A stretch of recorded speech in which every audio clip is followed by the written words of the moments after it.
Brad Hannink. Thank you, Marty Buck. Fellow students, if you open your Bibles to Acts 21. Acts 21, we're going to pick up the narrative at verse 27. Just by way of historical context, it's about 57 AD. Paul has just finished his third missionary journey. He's on his way to Jerusalem to celebrate Pentecost and to deliver a financial gift to the Jerusalem church. The Jerusalem church has been suffering. They're really poverty-stricken, and he has collected an offering from Gentile churches. He's going to bring it there. The Holy Spirit has warned Paul every stop of his way on to Jerusalem that bonds and afflictions await him. In other words, he is going to be imprisoned in Jerusalem. However, despite the warnings, he is convinced that God is leading him to Jerusalem. And so he's willing to suffer and die for the sake of the Lord Jesus. He meets with the church leadership in Jerusalem, as we talked about last week, and he discovers that in Israel, the unbelieving Jews have been falsely telling the entire nation that he is anti-Jewish people, he's anti-Jewish law, he's anti-Jewish religious customs. And that's going to hinder his ministry tremendously, and it will also harm the Jewish Christian church in Israel. So the church leaders in Jerusalem, the elders of the Jerusalem church, led by James, the brother of Christ, they encourage him to undergo ritual Jewish purification. He's been in Gentile territory for 4 years now, so he goes to the temple, he goes to the Nazirite purification, and he pays the expenses of 4 other Jewish men who are also completing Nazirite vows. They advise him to do this because it will demonstrate that he is not anti-Jew. He's not anti-Jewish. The Jerusalem church leadership, as you recall from Acts 15, has concluded 2 things that are very important. 1, Gentiles do not need to convert to Judaism in order to be saved. You do not have to become a Jew first before you're saved. You can be saved as a Gentile. Salvation is not obtained by keeping the Mosaic law. It's obtained by trusting in the finished work of Christ on the cross. Second, Jews who are saved by Jesus Christ can continue to observe and celebrate Jewish religious rituals and ceremonies as long as they do not deny the gospel. You can practice Jewish ceremonies all day long as you don't believe it's going to save you, because it's not. Jesus Christ is going to save you. Last week we talked about that different Christian cultures worship in very different ways. These Jewish Christians worship God within the context of a Jewish culture, and their Gentile brethren had their own cultural expressions of worship. We typically, as people, we think that our way is the best way. As a matter of fact, sometimes we're fairly convinced our way is the only way, because we haven't visited other churches, other cultures, and we don't know anybody who worships God any way other than we do. Maren and I were talking this morning. We have a friend of ours who's a Catholic, hasn't been in church in about 10 years. And Maren said, you can invite him to Valley. You ever been to a Catholic Mass? Yes. Okay. This man is a dear friend of mine, and he's pretty conservative. And I said, if he comes to Valley at the 8 o'clock service on Sunday morning, he's liable going to lose his hair and his ears are going to fall off. It's a different cultural expression of worship. If you travel around the world today, you will encounter many, many, many different Christian groups who are worshiping God in different styles, formats, practices, etc. Same gospel, same Jesus, different cultures, different practices, etc., etc. So we need to approach this with a great deal of sensitivity and grace. There's more than one way to worship God. There's only one way to be saved, but there's a number of different ways to express that depending on your culture. Let's pick up the narrative now at the beginning of today's lesson at verse 27. When the 7 days were almost over, the Jews from Asia, upon seeing Paul in the temple, began to stir up all the crowd and laid hands on him, crying out, "Men of Israel, come to our aid. This is the man who preaches to all men everywhere against our people and the law and this place. And besides, he has even brought Greeks into the temple and has defiled this holy place.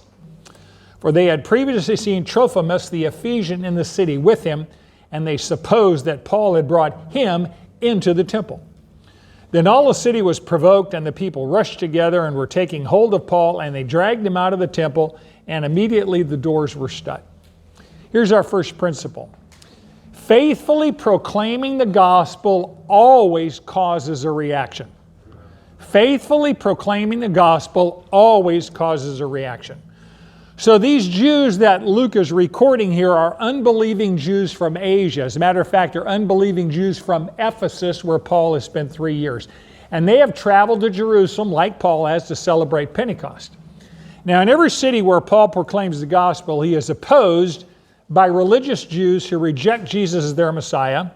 They hate the gospel message, and they want to kill Paul because they think he's apostate. So when they see Paul in the temple, they seize him and they begin to yell and scream and holler for help. And they accuse Paul of 3 things: of being anti-God, anti-Jewish, anti-Moses, anti-temple. 4 things. This is like an American attacking motherhood, baseball, and apple pie. I mean, those are endemic cultural expressions, so this was a very big deal. These accusations that Paul is anti-Moses, anti-Jewish, anti-temple, anti-God, that's going to predictably outrage any religious Jew who takes their faith seriously. They regard the temple as sacred and the law as sacred.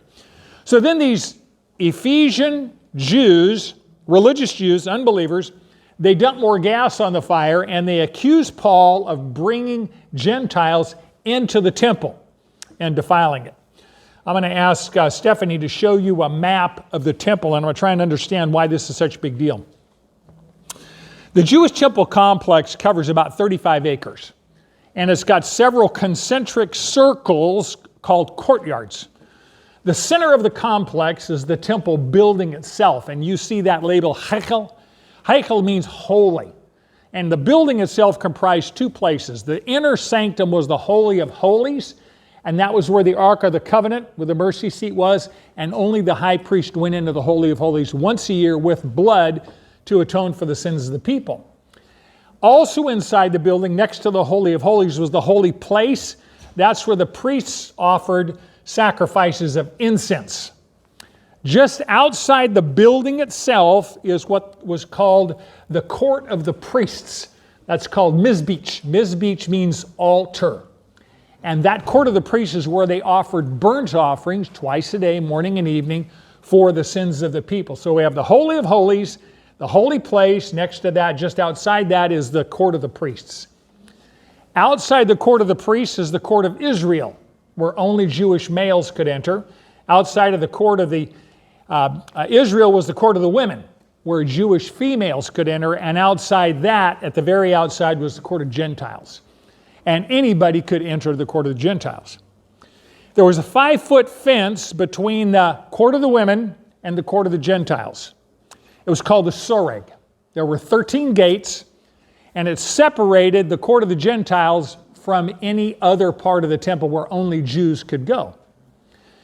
On this barrier, this Soreg, this 5-foot high barrier, the Jewish religious leaders had posted signs, warning signs in Greek and Latin. And archaeologists actually discovered one in 1871, another one in 1935, and they both say exactly the same thing. And here's the quote Steph's going to put up for you. No man of alien race, no non-Jew, is to enter within the barricade that goes around the temple. And if anyone is taken in the act, let him know that he has himself to blame for the penalty of death that follows. So a Gentile crossing that barrier into a Jewish-only section of the temple was a capital offense. So several days earlier, these Jews from Ephesus had seen one of Paul's associates named Trophimus, also from Ephesus, and they falsely and very loudly accused Paul of having taken Gentiles into the temple and defiled it. Actually, I'm fairly convinced that the Gentiles, the Jewish people from Ephesus, had seen Paul in the temple with the 4 Jews who were taking Nazirite vows. But they didn't know them because they're from Ephesus, so they falsely concluded with malice aforethought that Paul had taken Gentiles into the temple and defiled it at that point in time. So they're looking for an excuse to kill Paul, and accusing someone of violating a religious code often incites violence. You and I know that religious violence is very, very common throughout history and even today. If you want to get a mob stirred up with violence, accuse some minority group or some individual of violating a very highly regarded moral code of that religion, and you will see bloodshed. So during this religious festival of Pentecost, all worshipers, Jewish worshipers, are going to be hyper-focused on the Mosaic Law and the temple, and they're really focused on conforming to that. So if you want to start a mob riot, then accuse someone of violating the temple, and you will dump nitro on the campfire. So the priests, they drag Paul out of the temple and they start to beat him. The mob starts to beat him. So they close the doors of the temple. They close the doors of the temple so that the temple will not be defiled with Paul's blood when they murder him. That's the point. Remember, the Jewish religious leaders, 27 years earlier, they were screaming for Jesus' blood. And these Jewish religious leaders 27 years before would not go into Pilate's quarters, because if they go into Pilate's quarters, that's a Gentile. And you can't defile yourself by going into Gentiles' quarters, but you can murder an innocent man with no conscience at all. Right?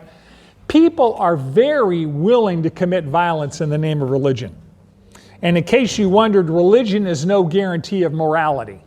None whatsoever. A great deal of criminal, immoral activity has been done in the name of religion. So it's very important for us, what are the lessons here? Well, first of all, don't act like a mob. In other words, don't take action before you get the facts. You're going to find out here pretty quick. Most of the people in this mob had no idea what they were doing. They had no idea why they were beating Paul, but they were in on the action. In case you've wondered, and you've looked at the news flow and our culture for the last 20, 30 years, mobs of people generally don't think.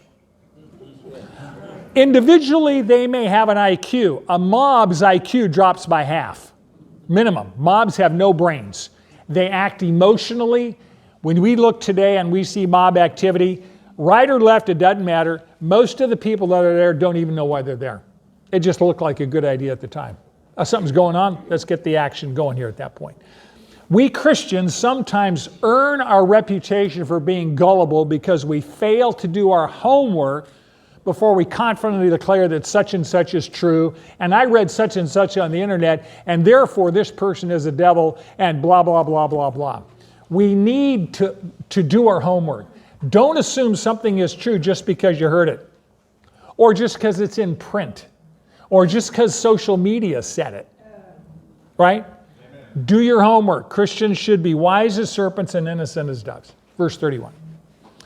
While they, the mob, were seeking to kill him, Paul, a report came to the commander of the Roman court that all Jerusalem was in confusion. At once he took along some soldiers and centurions and ran down to them, and when they saw the commander and the soldiers, they stopped beating Paul. Then the commander came up and laid hold of him and ordered him to be bound with 2 chains, and he began asking who he was and what he had done. But among the crowd, some were shouting one thing and some another, and when he could not find out the facts because of the uproar, he ordered Paul to be brought into the barracks. When he got to the stairs, he was carried by the soldier because of the violence of the mob, for the multitude of the people kept following them, shouting, "Away with him." Here's our principle. Since God controls all things, we can have peace and courage despite those who oppose the gospel. Since God controls all things, we can have peace and courage despite those who oppose the gospel. So this crowd, this mob, is beating Paul, probably in the court of the Gentiles. What they're trying to do is knock him down so they can stomp him to death under their feet. That's the whole point. They want him dead. Someone reported to the commander, the Roman commander in the Antonia fortress, that there's a mob in the courtyard, the main courtyard of the Gentiles, trying to murder somebody. Steph is going to show you a map of the temple in the Antonia fortress to give you kind of a picture. Now, the Antonia fortress is a Roman garrison. and it was located in the northwest corner of the temple complex. The temple complex is surrounded by a series of colonnades, and this Antonia fortress has an elevated observation tower that overlooked the temple courtyards. King Herod built this fortress with stairs that went down from the barracks so that Roman soldiers could instantly intervene if needed. And here's why. Throughout the years, Jewish riots often began in the temple. Religious, right? And they often began during religious celebrations. And they almost always were against Rome. You have to understand something. The Romans have occupied Israel for generations. And we don't understand what it's like to have occupying soldiers telling you what to do all the time. So the Jewish people hated Roman occupation. So many times riots against Roman occupation began in the temple. So Herod built a barracks of Roman soldiers literally right next to the temple, overlooking the courtyard, so they could look down and see what was going on. And the Romans were tolerant of a lot of things, but they had zero tolerance for civil disorder. If there was an insurrection, they put it down with overwhelming force, and they punished the commanders who failed to suppress a riot. Now, the word commander here, or chief captain, in Greek is chiliarch. Chiliarch means 1,000. So in the Antonia fortress, the Roman 10th Legion was stationed. And we know from the next chapter, their commander's name is Claudius Lysias. He's responsible for the 1,000 soldiers in the garrison. This is a big deal. These soldiers were highly trained. They were SWAT teams, and they were trained to suppress riots. So when Claudius gave the order, they immediately ran down the stairs into the temple complex and stopped the mob from killing Paul, which is utterly interesting to me because Rome is no fan of Christianity, and it is no fan of Judaism, and sovereign God uses pagan Roman soldiers to rescue Paul from death. So when you look at the world today and you see pagans and you see anti-God seemingly triumph, sovereign God controls all things. All things. And we get challenged on that because we say, God, can't you see? God, can't you hear? Why aren't you doing something? God is always doing something. You just can't see it. We can't see it. He's always sovereign over all things. And he uses pagan Roman soldiers to rescue Paul. So the Roman commander, he assumes Paul's a criminal. And so Paul is immediately arrested and he's put in 2 chains. He's chained between 2 Roman soldiers. Paul's right wrist, soldier's left wrist, Paul's left wrist. So he's between 2 soldiers in chains. Understand that that is the fulfillment of prophecy. Paul is now bound. Paul is now a prisoner of the Gentiles. Exactly as the prophet Agabus had prophesied last week. We didn't hear that, did we? He said, you go to Jerusalem, Paul, the Romans are going to bind you just the same way as I took your belt off and bound your hands and your feet. So, this is the end of one phase of Paul's ministry. He will, with very limited exceptions, be in chains for the rest of his life. His ministry as a free person has now ended. His ministry as a prisoner has now begun, and it's going to last about 6 years. It's 57 AD. We think he's beheaded about 63, 64. So he's got about 6-7 years to live. And significantly, as a prisoner, Paul will give 6 separate defenses of his beliefs and his actions. And the rest of the book of Acts is a record of those 6 defenses, which Lord willing we're going to look at over the next several weeks. Paul's first defense of his faith is recorded in this chapter 22, and it's before this mob. We'll take a look at the beginning of that this week. His second defense is before the Jewish Sanhedrin, the ruling council. It's recorded in chapter 23. He gives 2 defenses, one before Roman governor Felix and one before Roman governor Festus in chapter 24 and 25. In chapter 26, he gives a 5th defense of his faith before King Agrippa. And finally, in chapter 28, Paul gives a final defense before the Jews in Rome. It's interesting. Paul describes himself as a prisoner of Jesus Christ. Paul never ever says, I'm a prisoner of Rome. He always believed that every circumstance of his life was under the control of God, and if God wanted him a prisoner, then he was God's prisoner, not Rome's prisoner. He was a prisoner in chains because of the gospel, but as he writes later, the gospel is never in chains. As a matter of fact, his ministry as a result of being a prisoner is going to expand in ways that it could not expand if he was not in chains. So sometimes we look at our circumstances and we go, these are really lousy circumstances. This is going to impact my ability to function. If God wants you in a circumstance, you're going to be in a circumstance. God will never put you in a circumstance that will not enhance your ability and increase your ability to speak for Him. But most of the time we don't complain because our circumstances increase our ability to speak for Him. We complain because our circumstances are hard, right? As Andrew talked about this morning. So the commander asked Paul, he asked the crowd actually, what Paul had done, but the crowd is yelling and screaming and they're giving conflicting information. So he can't learn anything from the crowd, so he decides to bring Paul into the barracks, actually into the fortress to get more information. We get a little understanding of how much this crowd hated Paul, because it says the crowd was so great that the soldiers had to pick Paul up over their heads and carry him up the stairs, and the crowd is grabbing at him, trying to kill him, trying to pull him off, trying to stomp him to death, and they're screaming, "Away with him." Have we heard that before? 27 years earlier, a Jewish religious crowd screamed, "Away with him to Jesus Christ." As a matter of fact, this Antonia fortress where Paul is going is the exact same place where they took Jesus before Pontius Pilate. What's utterly amazing is that these people, very dedicated religious Jews, you can't fault their commitment. They are committed to God.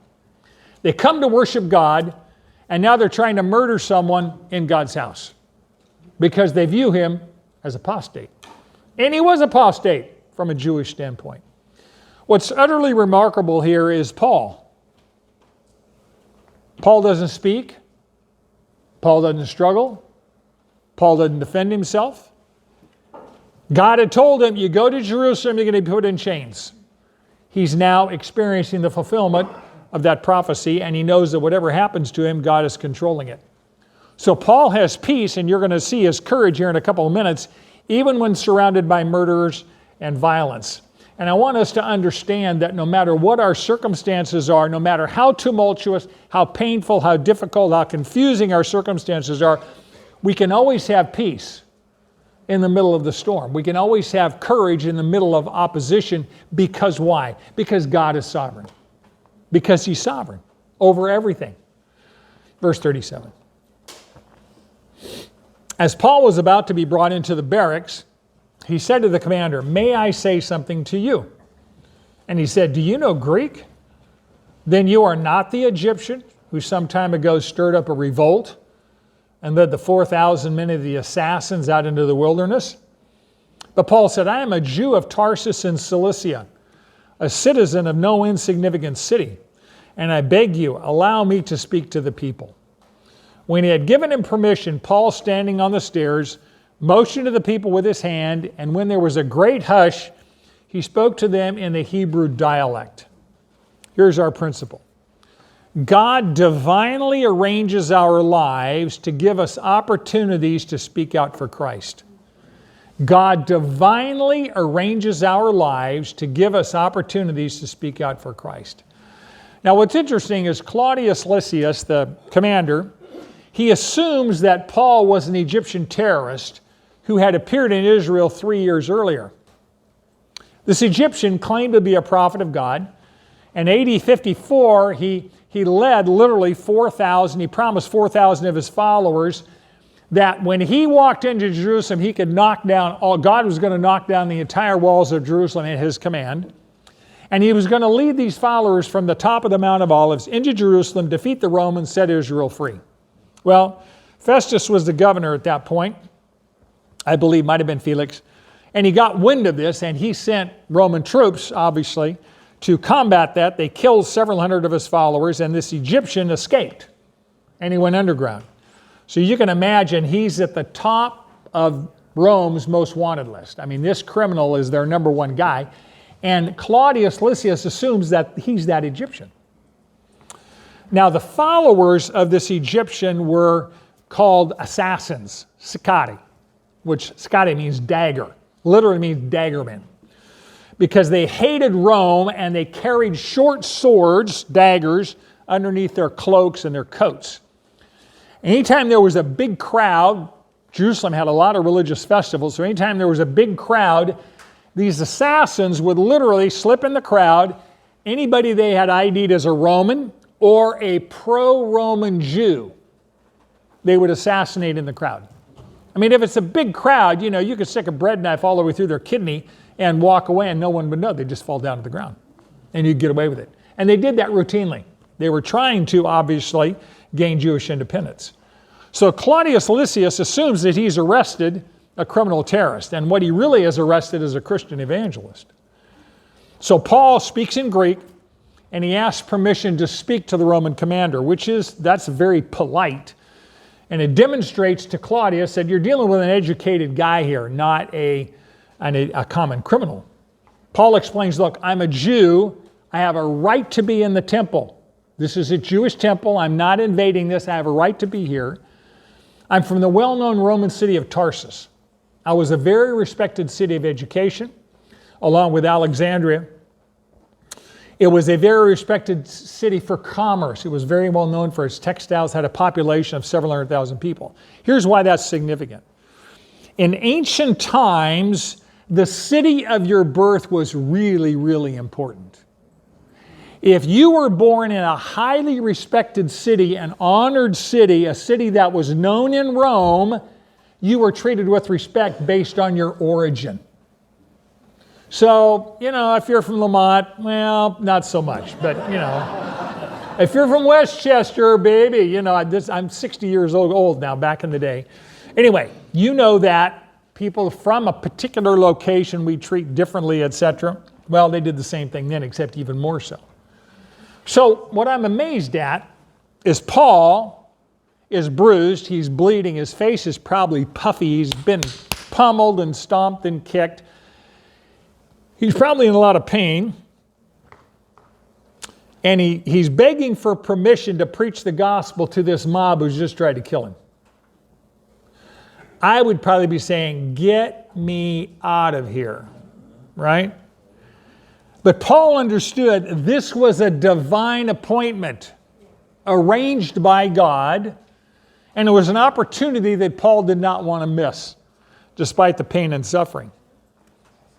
What's interesting is Claudius Lysias gives Paul permission to speak to the crowd.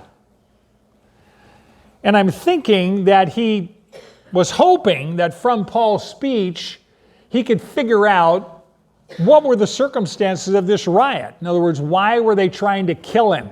Why was there this tremendous unrest in the temple courtyard? By the way, as I mentioned previously, that was a bad deal. If you're a Roman commander, you could not handle unrest in the city. That was on you. So he wanted to learn why the circumstances existed that led to this riot. What's intriguing is that when you look at this, you say, well, this Roman commander, Claudius Lysias, he's the human authority in charge of this whole situation. He's the high guy on the totem pole. He has all the authority. He's in charge. But when you look at him, he's constantly taken by surprise. He doesn't know who Paul is. He doesn't know Paul can speak Greek. He's misidentified him. He doesn't understand what the circumstances are. So who's in charge? God's orchestrating every single event, every single sentence, every single conversation, every single strategy. God is arranging every circumstance of this event to make happen what he chooses to happen. So God is using the Roman government to protect his servant Paul while he preaches to a Jewish audience. What it tells us is that government is not in control. God is always in control. Now, government is ordained by God. And so we are commanded to submit to government as long as government doesn't command us to disobey God. If government commands us to disobey God, we must obey God rather than men and then trust God with the consequences of our civil disobedience. Now, Paul was at least trilingual. He spoke Aramaic, Hebrew, and Greek, and he probably knew Latin as well. So He's at the top of the stairs. Actually, he may be on top of the colonnade. He's looking over the entire temple courtyard. I have no idea how many thousands of people are there, but there's a big mob of people. He's very visible, he's very elevated, and he speaks to this very, very large crowd, and he speaks in Aramaic. Now, Aramaic was the vernacular. It was the common language, the mother tongue in Israel. Aramaic is a combination of Hebrew and Syriac. Most people didn't speak Hebrew back in the day. Hebrew was kind of the language of the formal religious temple priests, in the same way that back in the day, Latin was the language of the Roman Catholic Mass, right? You'd only use Latin for religious purposes, but you spoke English in every day. Well, that's what was going on in Israel. They all spoke Aramaic. They didn't speak Hebrew. You spoke Hebrew if you were a priest. So he speaks Aramaic, which is the native language of the audience. And he says, beginning in 22:1, top of the stairs, bloody and bleeding, he says, "Brethren and fathers, hear my defense, which I now offer to you." And when they heard that he was addressing them in the Hebrew dialect, they became even more quiet, and he said, here's our principle. We must always be ready to clearly explain who Jesus is and what he has done in our lives. We must always be ready to clearly explain who Jesus is and what he has done in our lives. Now, Paul addresses the people, this mob who's trying to kill him, with a great deal of warmth and respect. Where did he hear that from? If you recall back in the day, several years ago, Stephen addressed the Sanhedrin and used the same phrase, brethren and fathers. Paul was present and watched Stephen's testimony in front of the Sanhedrin because Paul was a member of the Sanhedrin. He listened to how Stephen had addressed them, and he consented to Stephen's death, saw it happen. Stephen made a massive impact on Paul. The Holy Spirit did through Stephen. So Paul is now walking in Stephen's steps. He's addressing a crowd that wants to kill him in the same way that Stephen addressed a crowd that wanted to kill him back in Acts 6 and 7. Brethren and fathers is the language of family. It's the language of relatives. It's the language of unity. And he says, hear my defense. The word defense here is apologia. Apologia. It's where we get our word apology or apologetics. It doesn't mean an apology, I'm so sorry. Apologia means a carefully reasoned explanation and verbal defense of what you believe and why you believe it. We as Christians need to be able to articulate what we believe and why we believe it. It's imperative that we think through that. If you're betting your eternal destination on something you don't understand, then you need to understand it. It's eternity, right? So Paul is now making a defense. What's he defending himself against? Well, he's been accused of being disloyal to the Jewish people, the Jewish law, the Jewish temple. He needs to defend himself against those charges. Now, this Jewish crowd hated Paul. And you say, why did they hate him? Well, they believed that it was heresy to teach that the God of their fathers, Yahweh, accepted Gentiles on the same basis that he accepted Jews. I want you to think about this. This is crucial. The Jews believed, rightly so, that God had made a covenant with Abraham. He did. And given the law to Moses. He did. And in Exodus 19, God said, if you will keep my covenant, you will be my special people, set aside for my special purposes. I will use you to represent me. You will be a kingdom of priests for the entire world. That was true. They were special and unique as God's representatives, a Jewish nation, for the purposes of representing what God was like to the nations of the world. However, the Jews also falsely believed that as a result of that covenant, they were superior to every other people group on earth. They believed that God loved only them and created Gentiles as fuel for the fires of hell. They believed that only they had a right relationship with God because they were Jews, ethnic, sons of Abraham, and that they kept God's laws and observed His commandments. That part was false. So the first part was true, the second part was false. So Paul comes along and he says, look, a right relationship with God is available to the Gentiles on a completely equal basis with the Jews. And they said that violates the Abraham covenant, the Mosaic law. We reject that as being non-biblical. That is heresy, violent heresy. The gospel comes along of Jesus Christ and says, by the way, no one has a right relationship with God based on heritage. No one has a right relationship with God based on heritage, ethnicity. No one has a right relationship with God because you obey God's law, because you don't. No one has a right relationship with God by observing ceremonial rituals or doing good works. God accepts people not based on who they are and what they have done. God accepts people based on who His Son Jesus is and what His Son Jesus Christ has done on people's behalf. People are saved from God's judgment not based on who they are and what they have done, but only on God's grace through faith in Christ's payment for their sins. This was absolute heresy for a religious Jew. That's why Jesus was killed. He's a blasphemer. He says he's Son of God. He's not the Son of God. You can't have a Son of God and have a monotheistic religion. I want you to look at Paul's defense. It's biographical and it's experiential.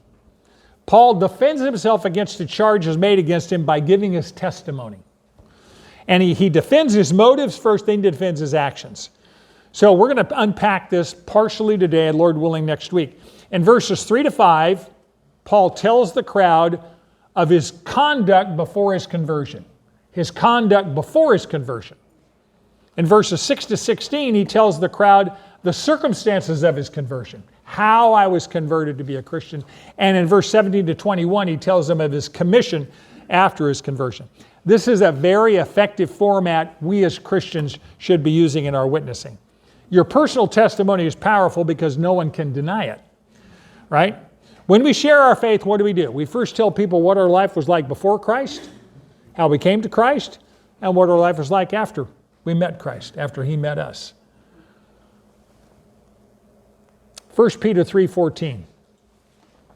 But even if you should suffer for the sake of righteousness, you are blessed. And do not fear their intimidation, and do not be troubled. But sanctify Christ as Lord in your hearts, always being ready to make a defense to everyone who asks you to give an account for the hope that is in you, yet with gentleness and reverence. So first of all, we must live a holy life that demands an explanation. If you live like the world, there's nothing to explain. You're just like them. If you live a holy life, it requires an explanation. And then we must be ready to clearly and courageously explain to a watching world who Jesus is and what He's done for us.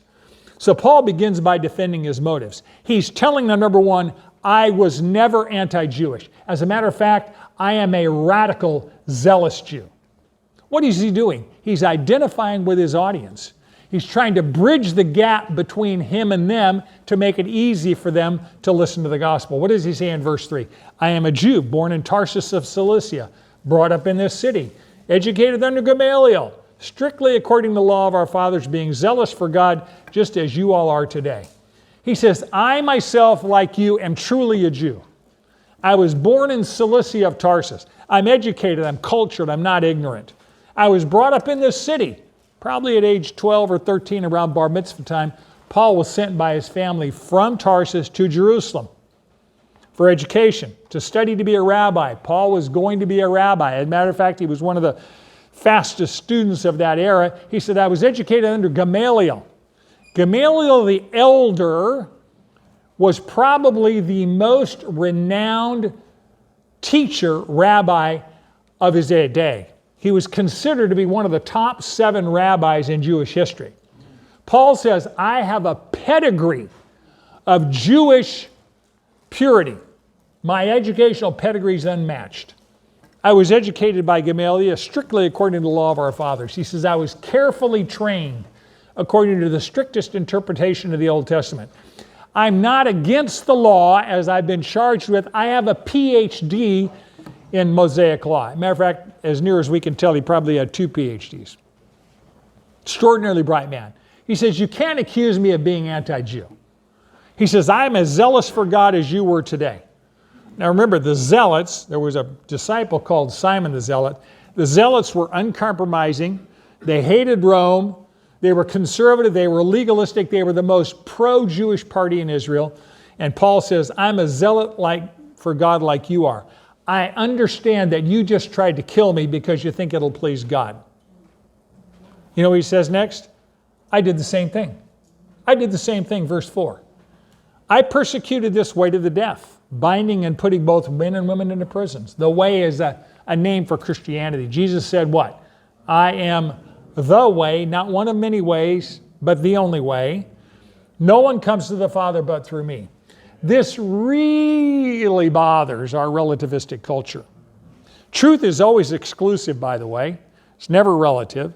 And Jesus is the one and only way to have a relationship with the God who created the universe. And sinners, which we all were, still are, unredeemed people hate the idea that they are not good enough for God just like they are.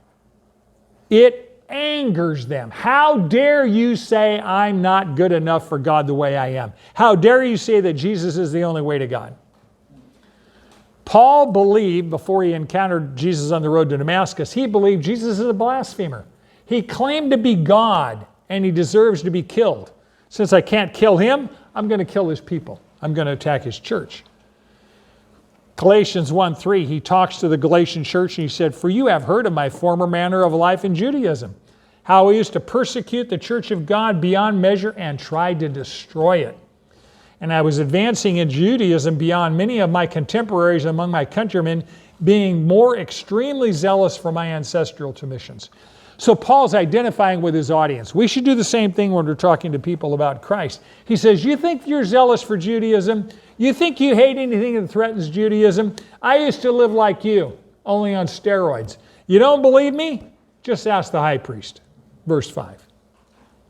He calls the high priest and the Sanhedrin as witnesses to testify that he is not anti-Jewish. He said, as also the high priest and all the council of the elders can testify, from them I also received letters to the brethren, started off for Damascus in order to bring even those who were there to Jerusalem as prisoners to be punished. Acts 9 tells us that Paul went to the high priest, asked him for extradition letters to Jewish officials in Damascus so he could arrest Jewish Christians and bring them back to Jerusalem. You know, in our day, if you're a U.S. Marshal or a California Marshal and you're going to go arrest somebody in Arizona, you need to get a letter of extradition so that the Arizona government says, yeah, you can extradite this person back to California, take him to trial. Same thing. Damascus is in a foreign country, Syria, and they got letters from the Jewish authorities, the Sanhedrin, to say, please honor this letter and let Paul bring these Jewish Christians back for criminal punishment for heresy against Jewish religion. By the way, Paul and the entire Jewish religious hierarchy did not believe in freedom of religion. Just in case you're wondering, freedom of religion is a relatively recent phenomenon. Most people in most of history, you lived with whatever the religion of your country was. And if you didn't like it, they'd be glad to take your head off because that was insurrection, that was rebellion. So there was no freedom of religion. You couldn't be a Catholic and a Protestant in the same country. They believed religion was the one thing that held the country together, so you had one religion, one country, period. Paul and the hierarchy, Sanhedrin, they believed that if you were a Jew and you converted to Christianity, you were a traitor. You were an apostate. And you should be prosecuted, imprisoned, and even killed. So Paul is demonstrating to this Jewish crowd that I am like you, a Jew. My motives were never anti-Jewish. You can't make it stick that I'm anti-Jewish. He's identifying with his audience. He's finding things in common with his audience. He's building a bridge to his audience. He's trying to make it easy for them to listen to him. We should do the same. When you're talking to somebody about Christ, Clearly you want to build a bridge to them so they are interested enough to listen, to understand. And as we're going to find out, they do listen, this crowd. At least for now. They're going to shut him up very shortly, and Lord willing, we'll get in that next week. Okay, let me go ahead and review our main principles, and then we'll do prayer and praise. First principle, faithfully proclaim the gospel always causes a reaction. Whether it's a positive reaction or a negative reaction, the gospel never leaves people the same. It has eternal impacts whether they accept or reject it, but it will always cause a reaction even if you can't see it. Number 2, since God controls all things, we can have peace and courage despite those who oppose the gospel. When you present the gospel, some people will accept it with open arms. God's made them ready, opened their heart. Some people will reject it. You can still have peace and courage because God controls all things. God divinely arranges our lives to give us opportunities to speak out for Christ. We may not have something as dramatic as Paul, but how many of you have had divine appointments? Yeah, you have. You run into somebody, God has made their heart ready. You may encourage them with a word, and you find out later that was a significant, maybe not for salvation, maybe it's encouraging a Christian. Maybe it was speaking something into their life they needed to hear. But God has divine appointments, I'm convinced, every single day. Amen. Now, yours truly is above average stupid, and I miss probably 80% of them. I probably miss 90% of them. You know why? Because I have my agenda for the day. And the Lord said, I did not give you breath so you could accomplish your goals, Brad. That's not why I have you here. Your goals aren't that good, by the way. I gave you breath so you could accomplish the agenda I have for you. That's why I made you. And I gave you breath today because I have plans for you today. So, escuche. Turn the hearing aid on, right? And lastly, when God gives us those divine appointments, we need to be listening to the Holy Spirit and be ready to clearly explain who Jesus is and what He's done in our lives, or whatever the need of the moment is. Somebody may need just to pray for you. I work with a lot of people that don't know Jesus, and I have never had, with one exception, I've never had somebody in 40 years that said, don't pray for me. Had one woman, she's pretty committed, anti-Christ, anti-missionary. She said, no, there's nothing I need to pray for. She has terminal cancer, and I'm going, really? Nothing you want me to pray for you? Well, I've survived 8 years, so no big deal. Okay, whatever. I prayed for her anyway. I just didn't pray out loud for her, right? So be ready when the Lord opens those doors for whatever He has for you to do and be. Okay. Lord willing, next week we'll finish the balance of this testimony and the impacts it has. Read ahead. Now that you know, do. I love you all. Danny? Thank